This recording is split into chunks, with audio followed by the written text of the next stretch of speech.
Ladies and gentlemen, welcome back to another episode of Creative Contact. Thank you so much for tuning in. You could be anywhere in the world, but you're here with me, and I appreciate that, in a new apartment. And so if it's a little bit loud, I apologize, but I do that on every episode because Columbia's loud. That's just the way the game goes. I got some interesting things to talk to you about today. If you saw the thumbnail, then you already know what this is. Typical Kia's pod reflecting on life experiences. Life, love, everything in between, drugs, or lack thereof. Yeah, so this is going to be an interesting podcast because there's some stuff I really want to talk to you about. And then there's also this interesting psychedelic journey, or not, that I wanted to talk to you about. So just to set the stage here a little bit, I had been hearing a lot, because I'm just a Huberman stan, I've been hearing a lot about MDMA assisted psychotherapy. Basically, it was this drug that you can take. It's supposed to open your heart. That's what's in ecstasy. Ecstasy, I think, is this might be when it was super windy days. I apologize. Ecstasy is supposed to be I think it makes you feel really but it's your experience, and I think it has a little bit of speed or something else that gives you up on a club all night. So obviously, I'm not a big I forget the word is, the ones that the drugs that like nicotine, caffeine, those type of drugs that get you stimulants. I'm not a big stimulants guy. I'm already pretty stimulated as is. So, but I do like psychedelics. I like the way that they kind of can open your brain and expand your thinking around things, kind of shifts your perspective about time and yourself and ego and all that stuff. So I was like, this sounds really cool. And I'm wanting to do it for a pop minute because I wanted a girlfriend to do them with, and I finally have a girlfriend. So I'm like, okay, let's do some MDMA. I wanted to do them when we were in Peru for Christmas, but I figured that it's probably not great to do illegal drugs in a foreign country that you don't know that well. So I was like, let's scrap this and we'll do it when we're back in Colombia. Valentine's Day rolls around. My girlfriend Lena is a rock star, and so she, for Christmas, got me in Valentine's Day. She got me this night for us together in this little, it's like a geovescent dome. I forget what those are called. That's basically a dome that you can. It's like an eco hotel. It's just kind of this plastic structure that's in a dome that you can look up and see the stars and stuff through the clear plastic. And it had this little jacuzzi and stuff. I was like, this looks amazing. So she rented it, of course, for the weekend of Valentine's Day, last weekend. And so we're like, cool. So we're like, this would be a good time to get some MDMA and we'll go up. And it was just one of those times when in my mind, I pictured it we're sitting cross-legged in front of each other, in this dome under the stars, talking about us, and what we mean to each other in this sort of a thing. And I'm not exactly sure what I expected to feel, but because it's Kia, I researched shit out of this before I did anything. And so I figured out the snacks that make you that, because supposed to maybe it dehydrates you a little bit. I asked ChatGPT about everything, how to do the dosage, to expect, how to prepare, what to eat beforehand, what to eat after, all that. So I got a health snap bag. You go up, it mounted. It is an hour outside of the city. And on the way, very typical Medellin, it starts raining like crazy. So we start to wind up in the mountains and it gets cold. Medellin is a spring, so it's nice. It's it's warm, but it's never super hot, but it's also never super cold. You go up in the mountains and be an hour away from here where I did the vision quest, or at least attempted my vision quest and quit because it was so cold. And the same sort of thing happened here, where we get up there and we get to the eco hotel resort spot. And it is so cold by this point. It's it's free. I would say freezing. It's cold for kids. My parents -9. So, perspective, it's probably 40, 45, 50. But it's really cool because everything's wet, clicks down. So we kidded the little adult thing. And it was really sweet because, my girlfriend had she brought to London, right? It's so good, but it's a romantic night. And both of us kind of looked at each other your versa. And we were yeah, but neither one, but it's we ended taking any clothes off. I don't need to spend one of those nights. I was I just put my jacket on, put my long pants on. I was I think it's one of those nights where we're cuddled up because it's cold. But we're okay, let's take the MDMA. She'd gotten some. And so I looked at kind of how to dose it out. And I just wanted to take a little baby dose. Because it's my first time doing it. She had experienced it before. And so we put it basically in water. And kind of because the tension's from the water, we have our little brains, and takes maybe like 20 minutes, 30 minutes before the kind of stuff came in. I probably trimmed that. It was interesting. It'd be like every other psychedelic. I response to that. I spit bits. I get terrible stomach pain, and I really happy. I just close my eyes and lie on my back. Whether it's ayahuasca, whether it's mushrooms, whether it's MDMA, apparently, like, I am not the guy, like, I don't, she like, when Lena would talk about, like, taking mushrooms, like, she wants to, like, dance, she wants to talk, she wants to laugh, she has a good time. I don't. Like, when I take mushrooms, it's like, I have stomach pain, I want to go sit in a hammock, not talk to anybody. And the same happened with this, too. I got the stomach pain, I just, like, lay down in the bed, and I felt like I was melting. It's like that feeling where you just get, like, really heavy, and you get really, lose track of time. I'm kind of slows down, come very much in the moment, and focus on my breath. And just like, she put on this handpan music, and both of us just like, we expected this to be this like night of like seduction of like it next and make flip out of it and be like under the stars. And instead it's like, it's a rainy old night, and it's just like lying on our backs, like not speaking and just listening to the same 5 handpan tracks because neither one of us wanted to get up and change it. She'd be like, what's stomach feel to her? I'd be like, yeah, babe, me too. And then she'd be like, I feel like I'm melting. I'd be like, yeah, baby, me too. And that was like it. I had this like 2-hour long meditation of us just like lying on our backs side by side because it did fuck both of our stomach up, and you just become super heavy. And I don't want to talk. Like, I just try to like get through it. Every time I take psychedelics, my first thought is that, why did I do this to myself like that? Thick eventually. It's cool. Some cool ideas later on. Then be because it's not, and it's Eddie. I didn't get some of the like ideas and stuff you get on mushroom or ayahuasca, where you feel like super connected to the universe or anything like that. I didn't even feel that connected to Lena. Like, I didn't really change that much other than kind of like some of the baby effects of psychedelics, like the time thing and the kind of being in the thing and this type of thing.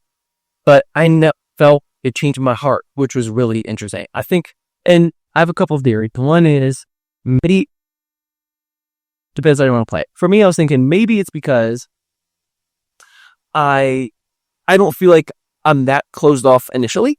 I think I felt like I was going to feel more love, but I'm a pretty open, honest guy, if you couldn't tell. And so there's not a whole lot that I don't tell her. And like, I feel like that maybe, I don't know, maybe I was like already there, that I feel like more compelled to share stuff. But what I think also was interesting about it was after we both kind of like breathed through it, the stomach pain or whatever, she came down quicker than I did, and then she was kind of good. I think part of it is also that I don't ever do any other drugs. I don't drink coffee, I don't smoke cigarettes, I don't shoot like I don't do anything.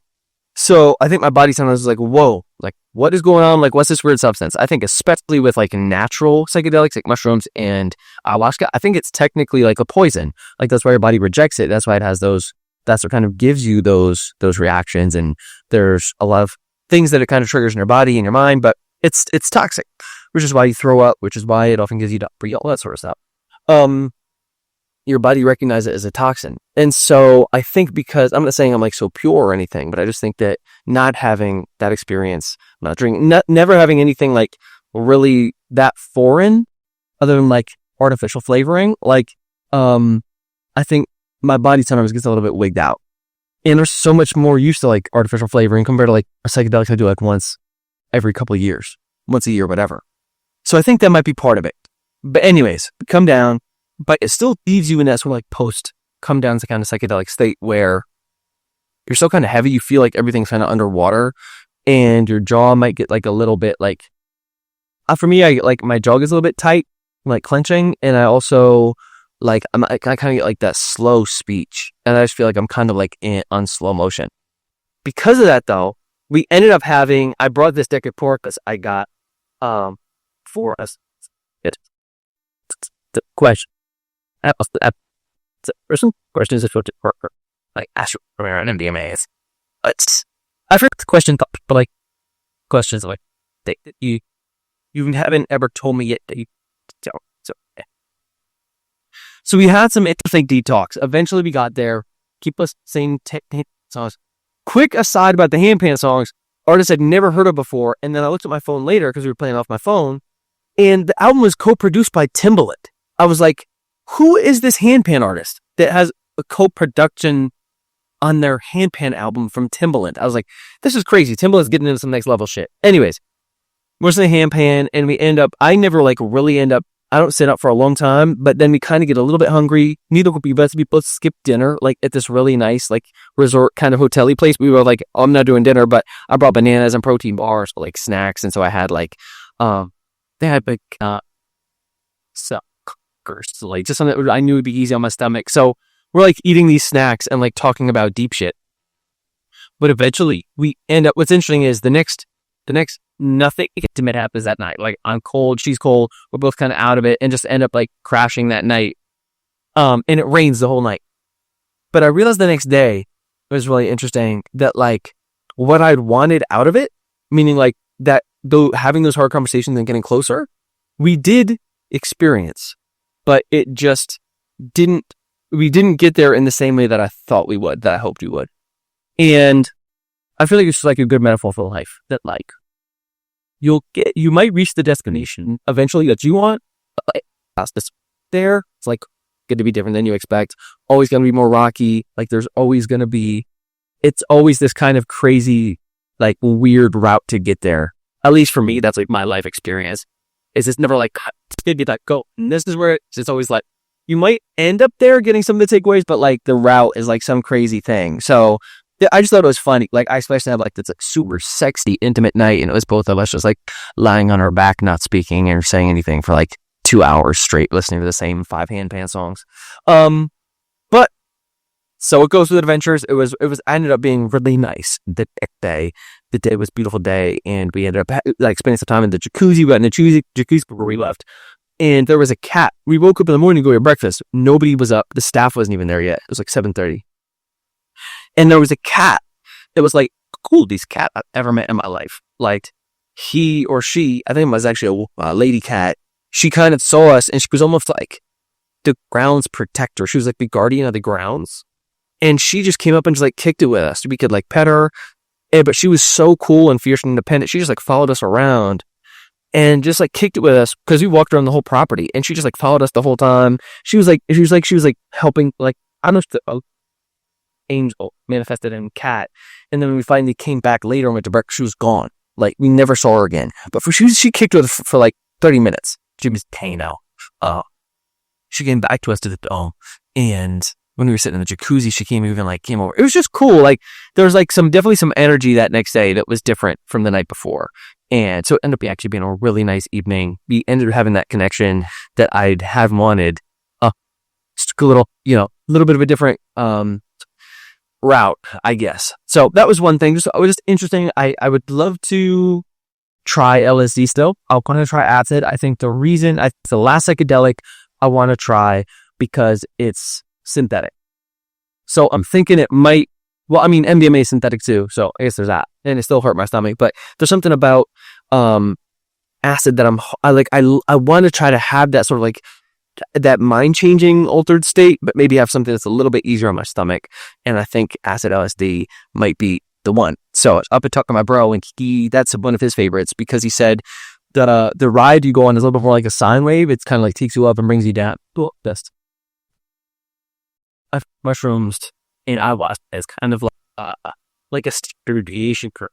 Kind of go whoa, and then you're like, whoa, this is crazy, and then like come down and kind of crash. It's kind of like crazy one big long adventure coming like these little small bulks all the way that I could think would be interesting. And maybe I take it and it's not for me, and I'd say psychedelics, I'm done with you. It's over for us. But I would like to try it one more time. So there's that.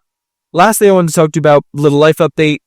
Head heart, what's going on is I am almost dead. I have 1 more month.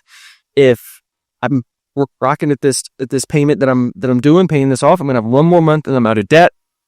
And then I'm also going to be bringing on Lena, friend, to help me with this kind of new business idea that I've been telling you about.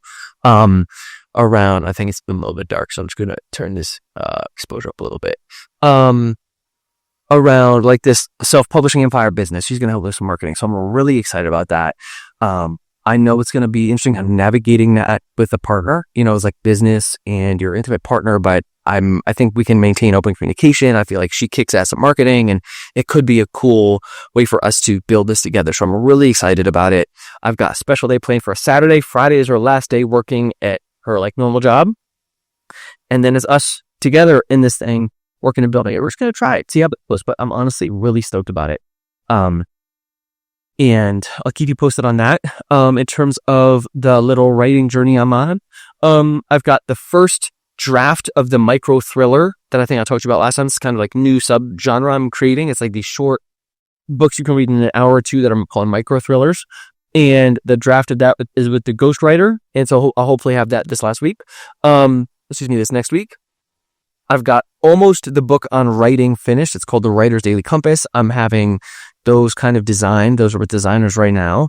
I haven't been able to get a cover I love, but I've been like sending out the polls to people. I've been getting some mixed reviews, so that's hard because normally I want like one definitive thing, be like, this is what it is. I just don't have enough data yet. So that's kind of interesting in terms of the cover, but I'm feeling really good about the book. I think it could be super helpful to a lot of people. So I'm excited to finish this, get that out there. And then I've got this adult picture book. It's about storytelling and dialogue, but I hired a cartoonist to make it a little bit more visual appealing, and those cartoons came out super cool. So can't wait to get that rocking and rolling too. I've got my own kind of passion project that I'll tell you about later, but that's kind of on the side at the moment because I really want to just finish the edits on this writing book. I've also got the science fiction book that I'm thinking maybe buying. A fantasy book, but it's from like a guy that I work with, others. It's secret. So I'm currently getting that. First one, that series that kind of go from there. So if the book is up and running, the last thing I want to talk to you about is just some typical Kia's weird thoughts. So I was in the gym, like I think I have 10 minutes left. I'm checking my phone, but okay. So I was in the gym the other day and I saw there's this girl and I accidentally locked eyes with her. She was using the cable machine and I was using another machine. I was in between sets and we happened to lock eyes and I could tell we locked eyes, but she was like one of those like kind of sexy girls, but also looks kind of like she's like mean and tired of men, which I get, but she's also like trying to be sexy. So I'm like, you're trying to be sexy if you don't want me looking at you. But listen, that's a very misogynistic thing to say, I know, but it's also like, I'm not trying to look at you. We just happen to accidentally lock eyes. I'm not like gawking at you or anything. But then I needed a cable machine. So I go over, the only cable machine of the course is the one that's right next to her. So I go over, do my arm theory. My shoulder's fucked up. I have a shoulder impingement. So I'm like doing, rehab exercise. That's there, but aim it, I've forgotten before. I go over to the cable machine. I don't even say anything. I try to ignore, be like, I don't want to hit her face. I'm doing my. And she's still so energetic. It's like, this guy like has to come over and be next to me. I get it. A lot of guys probably do. I feel when it gets too dark. Still, that's what I for. So we do that. I let her have her space. I'm in my space using the cable machine, and then I stare to more of my shoulder rehab, and I need a bench to rehab that needs a bench. And the only bench available is one that's near her. But I can't tell if she's using it. So I go up to her, I'm like, señorita, like, is this that? Like, and so I just asked her, like, hey, is this bench occupied? I was like, are you using this? It's the way she looks at me. She's like, oh my God, this guy. And she looks at me like death. She doesn't even answer. She just looks at me like, she's like, how are you breathing the same air that I'm breathing? For being a man, you're terrible. And I was like, woman, listen, I'm just trying to use a bench. I'm not trying to be in your face, I promise. I was like, I just want to use the bench if you were using it. That's it. That's all. Anyways, she basically looks me in the eye and in her eyes says, stop breathing my air, you bitch. I tried to take it personally, but I'm like, cool. And she basically just like turns away. Basically telling me like, no, I'm not using. I'm like, be honest. It poor like penance you could crypt off on me for that day, but I understand. And I was like, Kia, it's not a shoe, it's not personal, just like careful, that trashed. Keep do what you can, try to be a person, try to not let it bother you. But the next day it was interesting. Or actually, this might have been a week later. So it was in a different camera. I was walking up the stairs and there's a girl that I wasn't following up the stairs, like following her, but I was following behind her as she was walking super slow. I was walking up behind her too, but I had to go to the bathroom and say hi to me. But she was talking about her too, so I had to walk behind her across the whole gym because it was packed, and there's like this lines, everything's but tight. And then there's like a little way thing, and you can't go around because there's machines, whatever. It doesn't matter. I'm walking behind her. She's also, it's Colombia. The girls are like in basically like skin tight spandex, and it's like this much cloth over like any piece of the body parts, or even if it's if the cloth fully covers the let's go up, you can see their body. But then I was following her, and she was like in the sexy outfit, whatever, gym attire. And I'm falling behind her because I'm going to her, and I'm going to my bathroom, she's going to hers, and they're right next to each other. And I realize how many men are like eating her alive with their eyes. And she's like eyes on the prize for her, like little hip swivel, like doesn't even sweat them for a minute.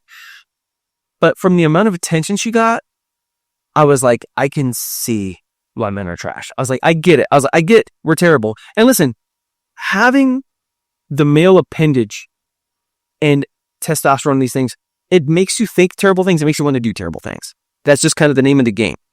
I mean, nothing but mammals want to do it like they do on the Discovery Channel. Even as the man who worked toward try to be conscious, to try to air his mom's appearance. I have two last names for reason. Like, I try to be very aware of the women's plight. And I still have one of those experiences. It was a minute tops, a minute 30 seconds, and it was fascinating to like kind of see what that was like to follow behind her and be like, oh my god, this is so much danger. Looks wanted. I was like, I get by women just want me to die just for living and get it. But it's also interesting. Teddy in the place she lives now is right next to like a butcher shop and like an auto body shop. And she's telling me the worst part about living there is when she goes to the gym every morning and she walks by, and like Lena is super honestly, she just is super crazy, but completely divided with this antics, like so that they're like propped up type of shit. She just wears like very kind of modest gym clothes, and she's like, it's still frustrating the way these guys like what they say, trying to holler at me. And I was like, that makes sense. And so it was just really interesting feeling though, to feel so like terrible as a man and terrible as a person, I think more than anything. And understanding that it's not like that, even though it's not necessarily my fault. I mean, it is my fault because I've done some terrible things too, I guess. Like, I'm just as bad as any other guy in a lot of ways. But to feel so, I don't know, to feel so terrible without someone even like, just for being a man. And I realized that like, it actually happens more than I realized. But like doing those mental gymnastics to be like, to understand your own impact, and to like do what you can do. There will always be people with your skin tone, white, black, purple, orange, whether it's your man, woman, whatever in between, none of the above. There's always going to be haters, period. But that they don't actually know you, and like to have enough mental wherewithal not to fault them for it, I guess. Or maybe you want to fault them for it. I'm not telling you what to do. But for me, I think it's different for me because as a white man, I'm like top of the food chain of like privilege shit. So like for me, I always feel like I try not to like dislike the person just for immediately disliking me. But it can be challenging sometimes when you feel like I think especially, as a white guy, nobody wants to be like, oh, the white guy's complaining, but it is weird to like kind of always be the bad guy, in a lot of ways. That I'm trying my best, people, to be better. We'll put it like that. It's a slow process. So anyways, drugs, girlfriend update, heart update. I'll see you in the next one. Thanks for tuning in as always. Peace.